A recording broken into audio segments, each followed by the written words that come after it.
शाहीन बाग के मुजाहिरीन की आज वज़ीर दाखिला अमित शाह से मिलने की तैयारियों के दरमियान जैसे ही मुजाहिरीन का ग्रुप अमित शाह से मिलने के लिए रवाना हुआ, वैसे ही पुलिस ने उन्हें नज़्म नस्क़ का हवाला देकर रोक दिया है। तफसील बता रहे हमारे नुमाइंदे खुर्रम शहजाद।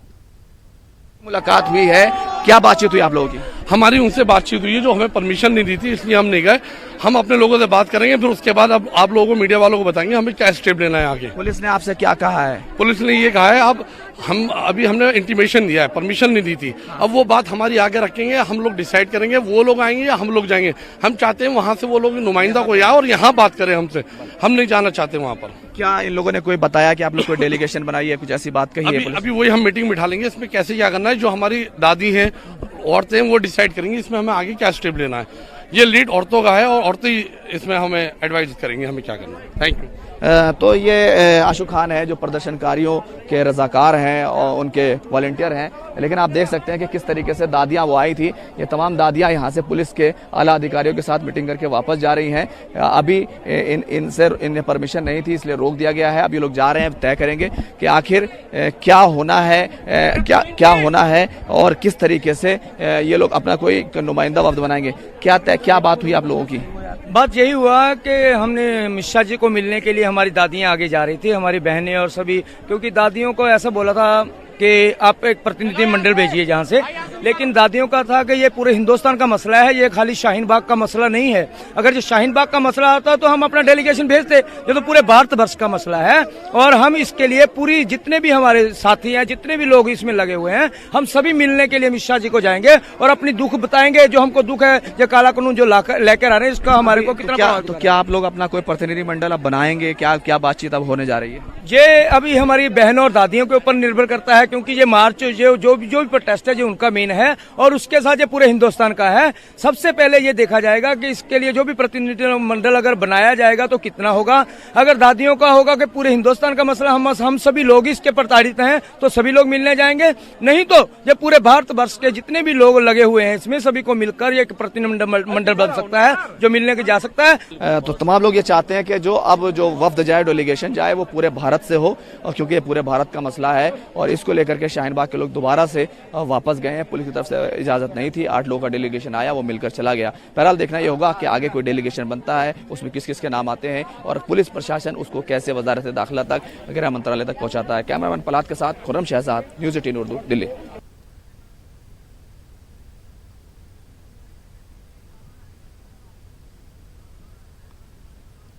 तो शाहीन बाग में आज सुबह से मार्च की तैयारी रही और वज़ीर दाखिला से मुलाकात करने की बातचीत के दौरान इजाज़त के लिए लेटर पहुंचा है पुलिस हेडक्वार्टर। और आरती मीना ने सुबह ही बता दिया था कि अभी इस सिलसिले में बातचीत का सिलसिला जारी है कि इजाज़त मिलेगी नहीं मिलेगी। तो इजाज़त को लेकर अभी मामला लटका हुआ है। और आइए हमारे नुमाइंदे खुर्रम शहजाद से डीसीपी ने बात की, क्या कुछ बताया, सुनते हैं।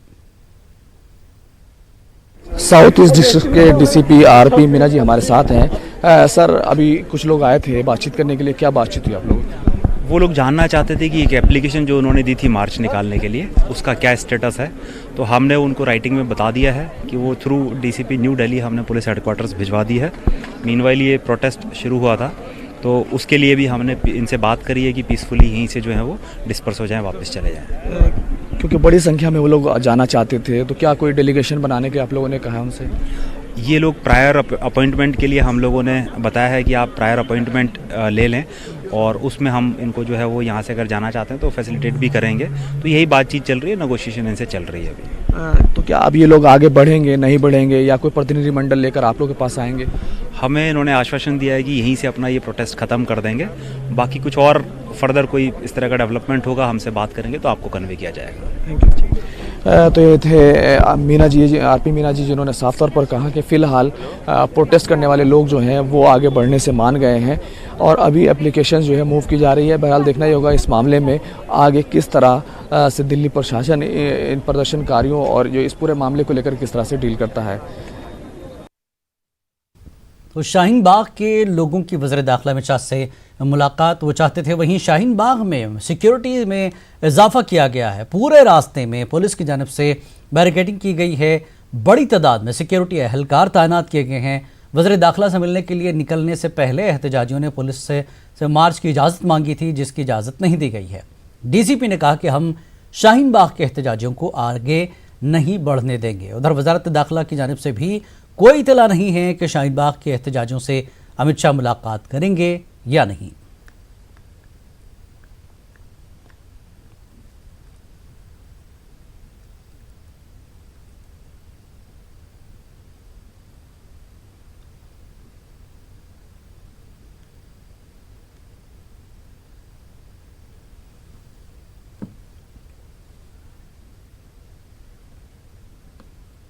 और भाई बात करते हैं दिल्ली के वज़ीर आला अरविंद केजरीवाल की।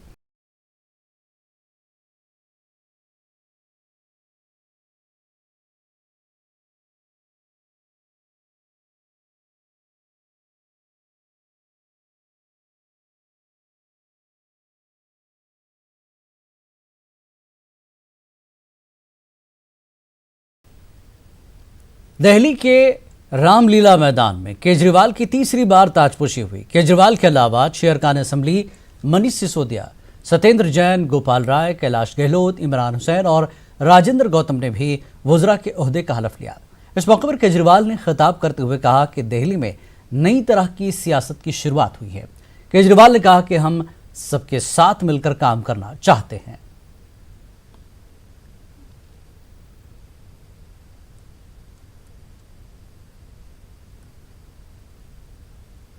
सब लोग अपने अपने गांव में फोन करके बोल देना, हमारा बेटा सीएम बन गया दोबारा, अब चिंता की कोई बात नहीं है।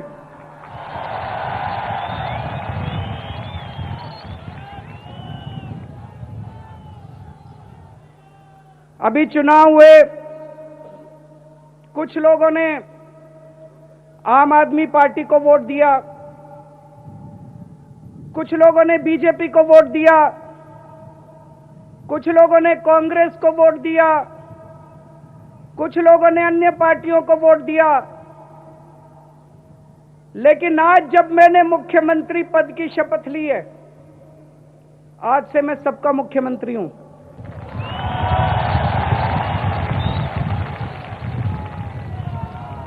मैं आम आदमी पार्टी वालों का भी मुख्यमंत्री हूं, मैं बीजेपी वालों का भी मुख्यमंत्री हूं, मैं कांग्रेस वालों का भी मुख्यमंत्री हूं, मैं दूसरी पार्टी वालों का भी मुख्यमंत्री हूं। पिछले 5 साल जब मैंने काम किया,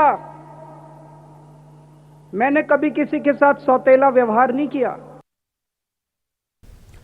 आंध्र तेलंगाना जेएसी कन्वीनर मोहम्मद मुश्ताक मलिक को पुलिस ने हिरासत में लिया है। शहरियत तरमीमी कानून के खिलाफ आज इंदिरा पार्क पर धरना मुनक्किद किया जाने वाला था। इससे कबल पुलिस ने हैदराबाद के इलाके आजमपुरा में वाक़े दफ्तर से उन्हें हिरासत में लिया गया। हिरासत में लेने के बाद पुलिस ने मुश्ताक मलिक को उस्मानिया यूनिवर्सिटी पुलिस स्टेशन मुंतकिल किया। वाज़ेह के शहरी तरमीमी कानून के खिलाफ एहतजाज करने पर हैदराबाद के मुख्तलिफ पुलिस स्टेशनों में मुश्ताक मलिक के खिलाफ 20 से ज़्यादा मुकदमा दर्ज किए गए थे। एक जानिब तेलंगाना के वज़ीर आला केसीआर शहरियत तरमीमी कानून के खिलाफ बयान देते हैं, जबकि तेलंगाना में शहरी तरमीमी कानून के खिलाफ पुरअमन एहतजाज की पुलिस की जानिब से इजाज़त नहीं दी जाती है।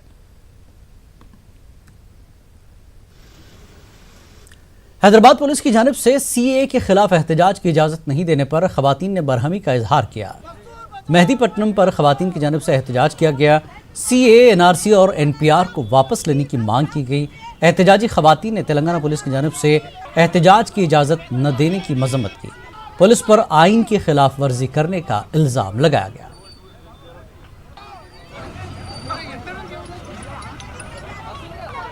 मेहदीपट्टनम पे जहां पर वुमेन प्रोटेस्ट रैली को बार बार दीगर तंजीमों के द्वारा जो परमिशन नहीं मिला है, और जहां पर हमने बहुत ही रिक्वेस्ट के साथ, अपील के साथ ह्यूमन राइट्स कमीशन में हमने पिटीशन दायर किया था कि हमें आर्टिकल 19 के तहत ये एहतजाज करने का पूरा इख्तियार है और पूरा हक है। उसी के तहत हमने दोबारा मेहदीपट्टनम पे एहतजाज करने का ऐलान किया है, जहां पर आज हम यहाँ जमा हुए हैं। सीएए, एनआरसी और एनपीआर के मुखालिफ जो विरोध देश भर में हो रहा है, महज इसका एक ही मकसद है कि मोदी और अमित शाह की जो भाजपा सरकार है वो इस काले कानून को वापस ले, लेकिन वो लोगों की जिद जो है कि एक कदम भी पीछे नहीं हटेंगे।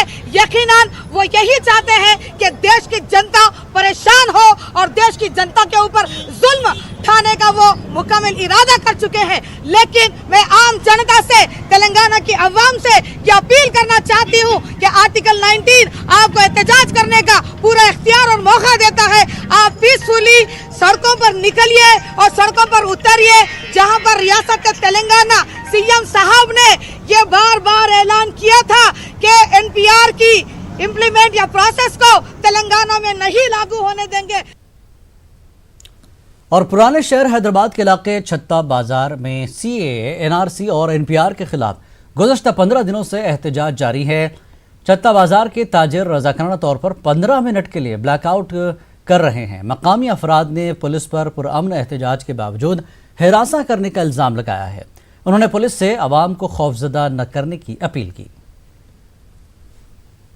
1 फरवरी से हम जो है सीएए, एनआरसी और एनपीआर के ख़िलाफ़ जो है लाइट बंद करके 15 मिनट का प्रोटेस्ट कर रहे हैं। तो जो है हम लोग जो है पीसफुल प्रोटेस्ट कर रहे हैं, कोई पब्लिक को जो है हमसे परेशानी नहीं है और हम ट्रैफिक का भी बिल्कुल ख्याल करते हुए बगैर नारेबाजी के सिर्फ हम लाइट बंद करके, हमारा एक प्रोटेस्ट करने का तरीक़ा है, हम वो 15 मिनट प्रोटेस्ट कर रहे हैं। लेकिन उसके बावजूद भी जो है यहाँ पर पुलिस के जो पुलिस का अमला है, वो पुलिस का अमला आके जो है हम पे थोड़ा प्रेशर कर रहा और जो है यहाँ पर एक कशीदगी का माहौल पैदा हो रहा। लोग डरने लग रहे हैं। नहीं, लाइट क्यों बंद कर रहे हैं, किसकी परमिशन है, परमिशन के बगैर कैसा कर रहे हैं आप लोग, जबकि हम हमारी दुकान की लाइट बंद कर रहे हैं। हम किसी को भी प्रोटेस्ट में शामिल होने के लिए भी नहीं बोल रहे, हम खुद नारेबाजी भी नहीं कर रहे और ट्रैफिक में हमारी तरफ से कोई डिस्टर्बेंस भी नहीं है। तो वो हिसाब से जो है हम ये एक मुतालबा करना चाह रहे हैं, हमको जो हम एहतजाज कर रहे हैं, हमारा एहतजाज वो कबूल किया जाए पुलिस की तरफ से, क्योंकि हम किसी के पास भी जो है डिस्टर्बेंस का, किसी को तकलीफ़ देने का कोई माहौल पैदा नहीं कर रहे हैं। इसलिए हमारी गुजारिश है पुलिस से कि जो है पुलिस वाले हमको डिस्टर्ब ना करें और हमारे अंदर खौफ का माहौल पैदा ना करें। जब लाइट बंद कर रहे हैं यहाँ पर, तो पुलिस वाले आके जो है दुकानों के वीडियोज़ लेके जा रहे हैं, मार्केट की वीडियो लेके जा रहे हैं और पर्सनल जो है लोग जो ठहरे हुए उन लोगों के वीडियोज़ लेके जा रहे हैं आके। थोड़ी ये 15 दिन से प्रोटेस्ट हो रहा, 5 दिन से पुलिस वाले हमको वो कर रहे, 10 दिन से हम खुद हमारे तरीके से कर रहे थे, किसी को कोई तकलीफ नहीं थी हमारी तरफ से।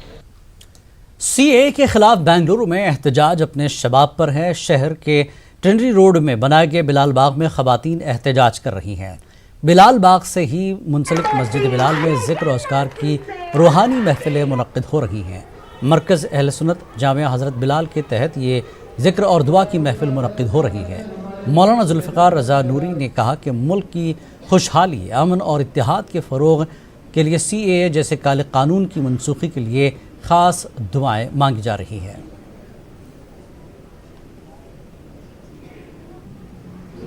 बेंगलुरु के बिलाल बाग में जहां ख़वातीन दिन और रात एहतजाज पर बैठी हुई हैं, तो वहीं मस्जिद बिलाल में ज़िक्र और अस्कार की महफिल जारी है। सीएए, एनआरसी और एनपीआर की मुखालिफत के लिए, तरदीद के लिए, मजम्मत के लिए ये महफिलें जारी हैं। इस वक्त मस्जिद के ख़तीब व इमाम मौलाना जुल्फ़िकार रज़ा नूरी साहब हमारे साथ मौजूद हैं। बताइए मौलाना कि सिलसिलावार मजलिसें, महफिलें जारी हैं यहाँ पे। अल्हम्दुलिल्लाह, जैसे कि तमामी लोग जानते हैं कि बरसरे इक़्तिदार पार्टी ने मुल्क के हालात को सीएए जैसे काले कानून को लाने के बाद कितने माहौल को बिगाड़ के रख दिया है। तो जैसे ख़वातीन अपने घरों से इस सीएए काले कानून के लिए निकल चुकी हैं, इसी तरीके से मसाजिद में और मस्जिद बिलाल में रुजू इल्लाह करने के लिए, अल्लाह से दुआ मांगने के लिए, अल्लाह का ज़िक्र व अस्कार करने के लिए तमाम मस्जिद में लोगों ने बैठकर आयत करीमा ला इलाहा इल्ला अंता सुब्हानका इन्नी कुन्तु मिनज़्ज़ालिमीन का ज़िक्र किया, या हय्यू या क़य्यूमु या बसीरो का ज़िक्र किया, क्योंकि एहतिजाजात के साथ हमें रुजू इल्लाह होना भी बहुत ज़रूरी है, क्योंकि नफ़ा और नुकसान देने वाली ज़ात सिर्फ अल्लाह की है और उसी से रुजू करना बहुत ज़रूरी है। यानी कि ये मुल्क के हालात को बेहतरी के लिए, मुल्क की खैर ख्वाही के लिए ये महफिलें हो रही हैं। बिल्कुल, मुल्क के जो हालात ख़राब हैं आज यहाँ पर सिर्फ मुसलमानों का मामला नहीं है, ये हमारे मुल्क के आइन का मामला है। हमारे मुल्क के आइन में मुदाखलत जो की गई है बरसरे इक़्तिदार पार्टी ने, जिससे मज़हब की नफ़रत फैलाने की पूरी कोशिश की गई है।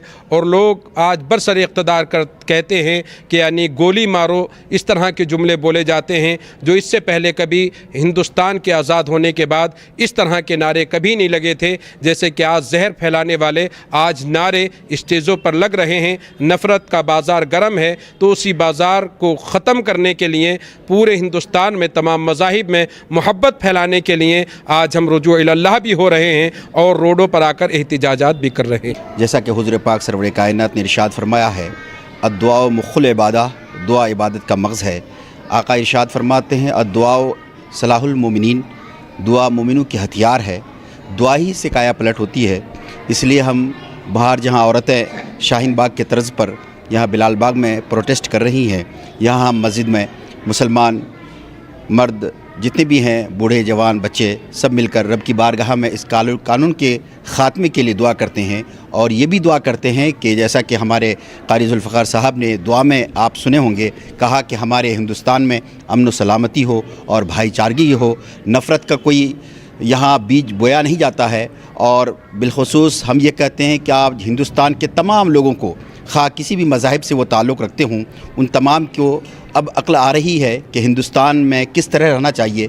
जैसा कि अभी आपके सामने अभी दिल्ली का असेंबली का जो इलेक्शन हुआ, वहाँ नफ़रत की बीज बोई जा रही थी, मगर दिल्ली के तमाम लोगों ने, तमाम मज़ाहिब के लोगों ने ये मिलकर बता दिया कि यहाँ नफ़रत नहीं बल्कि प्यार और मोहब्बत का सौगात दिया जाता है। बेंगलुरु की मसाजिद में ज़िक्र और अस्कार की महफ़िलें मुनक़द हो रही हैं और CAA, NRC और NPR की मुखालिफत की जा रही है। कैमरामैन महेश के साथ रऊफ़ अहमद, न्यूज़ 18 उर्दू, बेंगलुरु। और CAA के खिलाफ कर्नाटक भर में एहतजाजों का सिलसिला जारी है। बेंगलुरु के टाउन हॉल के सामने ज़बरदस्त एहतजाजी मुज़ाहरा मुनक़्क़िद हुआ। बड़ी तादाद में लोगों ने हाथों में तिरंगा झंडा लिए मरकज़ी हुकूमत के ख़िलाफ़ अपने गम और गुस्से का इजहार किया। बेंगलुरु के मुख्तलिफ इलाकों के लोग एक जगह जमा होकर इसी एहतजाजी धरने को मुनक़्क़िद किया। एक आवाज़ होकर एहतजाजियों ने मांग की कि मरकज़ी हुकूमत फौरी तौर पर CAA, NRC और NPR को वापस ले।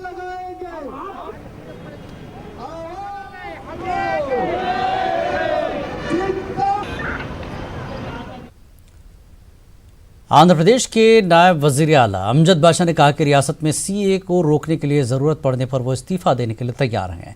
नायब वज़ीर आला अमजद बाशा ने अहम बयान देते हुए कहा कि उनके लिए ओहदा अहम नहीं है, ज़रूरत पड़ने पर वो ओहदे से इस्तीफ़ा दे देंगे। उन्होंने वाज़ेह किया कि शहरी तरमीमी कानून के ख़िलाफ़ असेंबली में करारदाद पेश करने की कोशिश की जाएगी और NRC CAA के मसले पर वज़ीर आला को दोबारा तवज्जो दिलाई जाएगी। ज़िला कड़पा में गुज़श्ता 10 दिन से मुसलमान CAA, NRC और NPR के ख़िलाफ़ एहतजाज कर रहे हैं, जिनकी हिमायत के लिए अमजद बाशा वहाँ पहुँचे। ताहम उनके ख़िलाफ़ नारेबाजी की गई और वापस जाओ के नारे लगाए गए, जिस पर अमजद बाशा ने कहा कि उनकी पार्टी इस एक्ट के ख़िलाफ़ है और उनके लिए ओहदा अहम नहीं है, ज़रूरत पड़ने पर वो ओहदे से इस्तीफ़ा दे देंगे। ద్వారా అది ఆగిపోతాదంటే ఖచ్చితంగా నేను రాజీనామా చేసేదానికి సిద్ధంగా ఉన్నాను. నా ప్రజల ఇష్టం మేరకు, అభిష్టం మేరకు మీరు రాజీనామా చేస్తే ఇది ఆగిపోతుంది. ఈ నల్ల చట్టం ఏదైతే CAA వచ్చిందో అది వెనక్కి వెళ్ళిపోతుంది, మరి NRC వెనక్కి వెళ్ళిపోతుంది అంటే ఖచ్చితంగా నేను నా ప్రజల కన్నా నాకు పదవులు నాకు ముఖ్యం కాదు. అందుకు నేను చెప్పాను, ఖచ్చితంగా ప్రజల అభిష్టం మేరకు నడుచుకుంటాను. ఖచ్చితంగా ప్రజలు అనుకొని ఇది మీరు రాజీనామా చేస్తే మాకు ఈ CAA చట్టం అనేది వెళ్ళిపోతుంది, కేంద్ర ప్రభుత్వం వెనక్కి తీసుకుంటుంది, మరి NRCని వెనక్కి తీసుకుంటుంది అంటే ఖచ్చితంగా నేను ప్రజల మనోభావాల ప్రకారంగా, ప్రజల మాట ప్రకారంగా, ప్రజల మనోభావాల ప్రకారంగా ఖచ్చితంగా నేను రాజీనామా చేస్తాను సిద్ధంగా। खबरनामे में एक बार फिर आपका खैर मकदम है। वज़ीर आज़म नरेंद्र मोदी ने बनारस में वाक़े दीनदयाल की मूर्ति की नक़ाब कुशाई की। वज़ीर आज़म मोदी ने एक स्मारक का भी इफ्तिताह किया और आवाम से खिताब किया। उन्होंने इस मौके पर क्या कहा, आइए सुनते हैं। वैर, विरोध और विकारों से बाहर निकालने के लिए वीर शैव परंपरा का हमेशा से आग्रह रहा है और प्रखर नेतृत्व भी रहा है। साथियों, भारत में राष्ट्र का ये मतलब कभी नहीं रहा कि किसने कहां जीत हासिल की, किसकी कहां पराजय हुई। हमारे यहां राष्ट्र सत्ता से नहीं, संस्कृति और संस्कारों से सृजित हुआ है। यहां रहने वाले लोगों के सामर्थ्य से बना है। ऐसे में भारत की सही पहचान को भावी पीढ़ी तक पहुंचाने का दायित्व हम सभी पर है।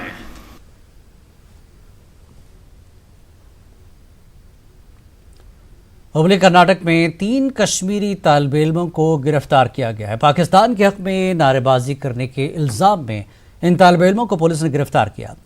तालिब आमिर और बासित नामी तालिब इल्म कर्नाटक के KLE इंजीनियरिंग कॉलेज में ज़ेर तालीम थे। बताया जा रहा है कि यह वाक़या 14 फरवरी का है, जब पूरा मुल्क पुलवामा के शहीदों को याद कर रहा था। फौरी कार्रवाई करते हुए हुबली पुलिस ने 3 तालिब इल्मों को गिरफ्तार किया। वीडियो में बासित नामी नौजवान कश्मीरी ज़बान में कह रहा है कि मेरा ताल्लुक सुपुर इलाके से है और मेरे साथ मेरे दोस्त आमिर और तालिब हैं।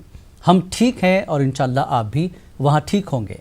ये अल्फाज बोलते ही उन्होंने पाकिस्तान की तारीफ करना शुरू किया और पाकिस्तान के हक में नारेबाजी की। पुलिस का कहना है कि वीडियो में मौजूद तीनों नौजवानों का ताल्लुक कश्मीर से है। खबरनामे में फिलहाल इतना ही। आदाब। वाराणसी में सिल्क कारीगरी को बढ़ावा देने के लिए भारत सरकार द्वारा 9 कॉमन फैसिलिटीज बहादुर दुरूद भेजें।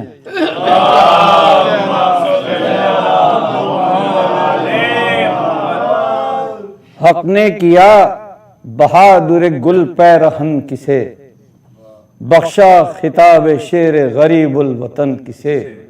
कहते हैं लोग सब शिकनो बेकफन किसे, और सब्रो रिजा के साथ मिला बांकपन किसे। बचपन से था जो हक का शनासा वो कौन है, 2 लाख से लड़ा है जो प्यासा वो कौन। हर जहाँ है जिसके जिक्र शुजात वो कौन है, छोड़ा न जिसने जादे तात वो कौन है। सुलझाई जिसने जुल्फे शहादत वो कौन है, कि जिसने आसियों की शिफात वो कौन है। था शाद कौन धूप में सोने के वास्ते, ये लोग आए हैं किसे रोने के वास्ते। हाँ हो न हो वो अर्श का तारा हुसैन है, हाँ हो न हो वो अर्श का तारा हुसैन है। गुलजार जंग का चमनारा हुसैन है, कहती है रूह फातिमा प्यारा हुसैन है। कुदरत की है सदा कि हमारा हुसैन, कुदरत की है सदा कि हमारा हुसैन है। शेरों में जिक्र है ये असद मुर्तजा के हैं, जुर्रत पुकारती है बहादुर खुदा के। खासतौर से समाप्त हो रहे हैं कि जुर्रत के बुर्ज में कमर ऐसे नहीं हुए, जुर्रत के बुर्ज में कमर ऐसे नहीं हुए थे जो शुजा, नामवर ऐसे नहीं हुए। दरिया दिली तो की मगर ऐसे नहीं हुए।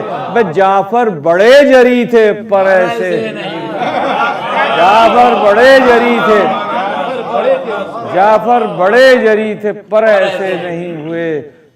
रुस्तम कहें कि ज़ग़म दश्ते वगा कहें, इनसे भी जो सिवा हो दलेर उसको क्या कहें। सुनिए बहादुरी ये शहे मशरक़ैन एक, सुनिए बहादुरी ये शहे मशरक़ैन एक।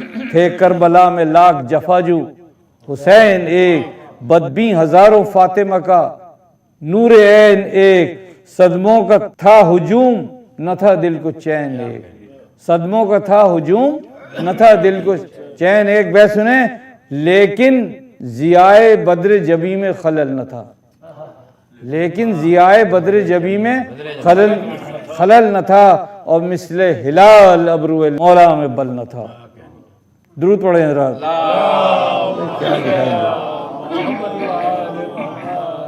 वो प्यास 3 रोज की वो बेशुमार जख्म, वो प्यास 3 रोज की वो बेशुमार जख्म। थे सर से नाफ तक शह गर्दूं वकार जख्म, हजरत का एक सीना अक़दस हजार जख्म, ता वक्त नज़ा बढ़ते गए बार बार जख्म। बैठ सुने, लेकिन जख्मों का पुश्ते शाह में लेकिन पता न था, जख्मों का पुश्ते शाह में लेकिन पता न था, ये वजह थी कि मुंह शहीदी का फिरा न था, ये वजह थी कि मुंह शहीदी का फिरा। अक्सर लड़ा है तिश्ने सहराए करबला, आंखों में फिर रहा है समा एक जंग का, सिफ़ीन में गए जो पे जंग मुर्तजा, नारी बढ़े बुलंद हुई आतिशे वगा, हाजिर थे जानिसारे शहे मशरक़ैन भी, थे साथ जुल्फ़कार की सूरत हुसैन भी, था जो कलील लश्करे ज़रग़ामे ज़ुलजलाल, मौला ने चंद शख्स को भेजा पे जिदाल, गो उन गुलों ने सुर्ख किया गुलशने क़िताल, ज़र्रे सिवा थे मेहर कम आने लगा ज़वाल, तुरफा शगुफ़े चमनिस्तान जंग था, खारों से थी शिकस्त, थारों से थी शिकस्त, गुलों की ये रंग था। दुरूद रब।